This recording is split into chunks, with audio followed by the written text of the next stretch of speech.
जय हिंद, जय हिंद, जय हिंद।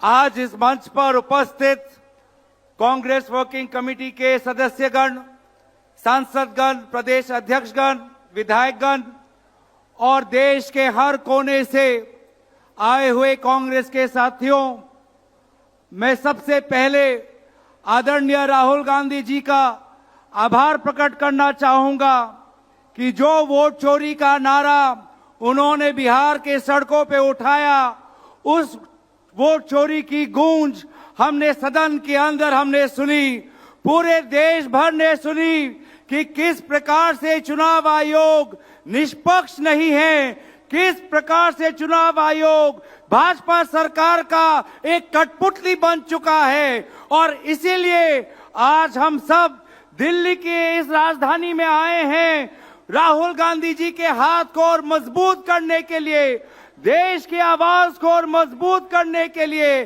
कि वो चाहे सत्ता में बैठे हुए लोग, अगर उनको लगता है कि वो हर दिन हर महीने चोरी कर पाएंगे, तो उनके चोरी को पकड़ने के लिए हर बूथ में, हर गांव में, हर ढाणी में लड़ाई लड़ेगा हमारे कांग्रेस का कार्यकर्ता।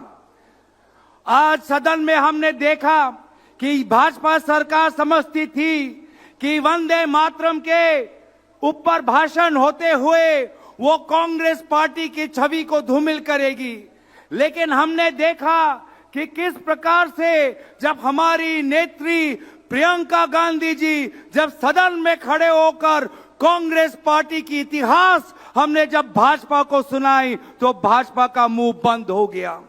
हमने सदन के अंदर ये भी देखा कि जब आदरणीय नेता राहुल गांधी जी जब खड़े हुए, आंख से आंख मिलाकर उन्होंने अमित शाह जी को कहा कि अमित शाह जी, मेरे 3 प्रेस कॉन्फ्रेंसेस पर हो जाए एक बहस, हो जाए एक चर्चा। तो जिस प्रकार से इन्होंने अमित शाह जी को ललकारा तो अमित शाह जी भी हड़बड़ा गए। अमित शाह जी भी राहुल गांधी जी के उस चैलेंज को, उसका जवाब वो नहीं दे पाए। आज हमें बात समझनी है, जो बात सदन के अंदर राहुल गांधी जी ने सबको कही कि ये जो वोट, ये हमारा अस्त्र है, ये वोट हमारी आवाज है। अगर जब किसान, जब वो अपना मजदूरी को लेकर, अपने किसान को लेकर, हमारे जो खाद्य जो आज बहुत पैसों में खरीदना पड़ रहा है, जब उसके साथ ये बेवफाई होती है तो वो अपनी आवाज कैसे उठाता है? वोट के द्वारा।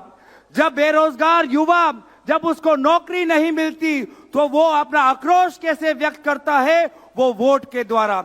वे महिला जिस पर अत्याचार होता है, वो महिला अपना गुस्सा कैसे दिखाती है? वो वोट के द्वारा। तो इसीलिए अगर लोकतंत्र में हमारे किसानों की, बेरोजगार युवाओं की, महिलाओं की, गांवों की, विभिन्न प्रांतों की अगर आवाज उठानी है तो उनका आवाज होता है वो वोट। और इसीलिए ये भाजपा ये समझती थी कि पिछले लोकसभा चुनाव में उनके 400 पार सीट आएंगे।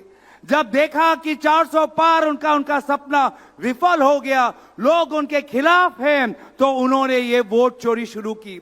वोट चोरी इसलिए शुरू की क्योंकि उनको पता था कि लोकसभा के बाद वो हरियाणा हारने वाले हैं, हरियाणा के बाद वो महाराष्ट्र हारने वाले हैं, हरियाणा महाराष्ट्र के बाद वो बिहार हारेंगे और बिहार हारने के बाद उनकी केंद्र सरकार चली जाएगी। और सिर्फ जब देखा कि हरियाणा हारेंगे, महाराष्ट्र हारेंगे, बिहार हारेंगे, तो उन्होंने वोट चोरी शुरू की। वोट जो हमारा लिस्ट है वो फर्जी वोटर लिस्ट निकालने की शुरुआत की।